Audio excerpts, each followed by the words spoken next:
Hi guys. So remember back when we were gonna shoot series talking about mental health?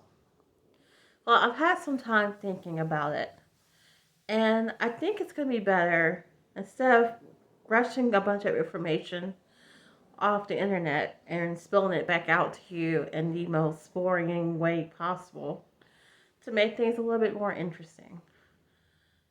So I'm talking to you from a viewpoint rather than a third person point of view than a first person point of view.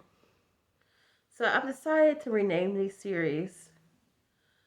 Instead of calling it Erasing the Stigma, what if I called it something more personal? What if I called it My Bipolar Diaries? Why My Bipolar Diaries? Well, first of all, my is in reference to me, and a diary is a first person experience, which would be mine. What it's like to live day by day with a bipolar 1 disorder diagnosis. Yes, this is quite strange. And I hope that in the midst of it, it will educate, it will bring about clarity on what disorder is, because I hear a lot from people that they don't really understand it. It becomes this myth of this. There's a myth that goes along with it that it's like that bipolar people are just angry bombs ready to go off at any given second. Um, there's this other angle that the bipolar people are just crazy. Well, here I am sitting here talking to you through a camera, a person who's in school for nursing and full time employed, lives alone, takes care of herself. Yes, there's been hiccups in the road here and there, everywhere.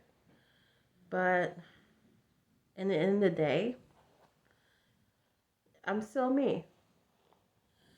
So, in this quest and exploring bipolarism day by day, I'll tell you the ups and downs and the in and arounds, in and outs. So, bipolar diary, day one.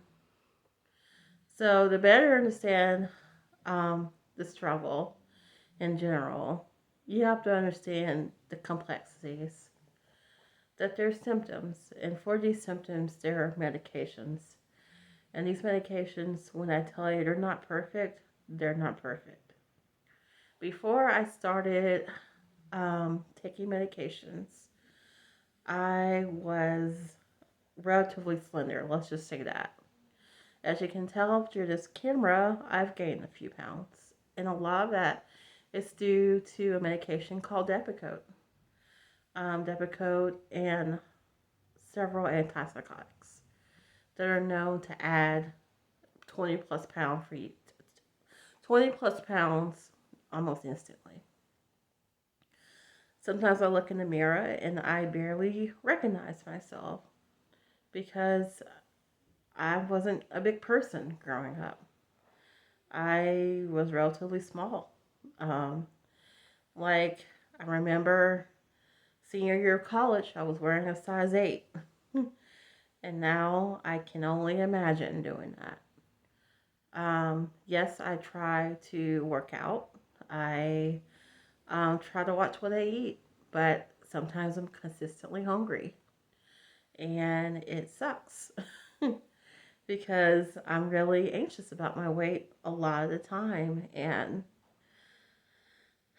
um, right now it's kind of a stick still because I've gotten warnings from my doctor. I don't want to become diabetic. I'm not diabetic yet, thank God, but I really don't want to wake up to that reality.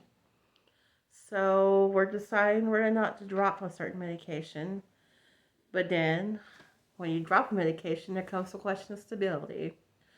You know, and stability is a big thing. If you want the life that you have, you can't spend 2 to 3 weeks in a hospital.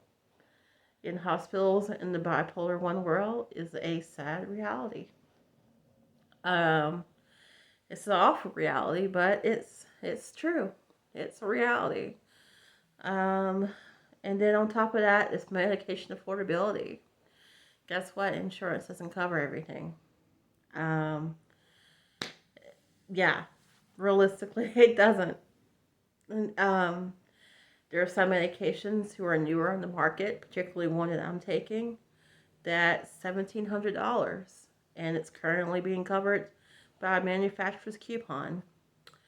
Do I want to pay $1,700 for a bottle of pills? No, I don't. But it's happening. Like, right, it's not happening yet, but what if, you know? So I'm working on getting a prior authorization to get that covered. So we're not starting all over again from square one and finding a pill that works. So why am I telling you all this? Yes, I'm a fiction writer and I'm writing a book about a bipolar character. And there is a premise that needs to be established for you to understand that character. But also because there are many times where I've been discriminated against because people just don't understand the disease. So, um, this is day one of my Bipolar Diaries, and I hope to speak to you soon.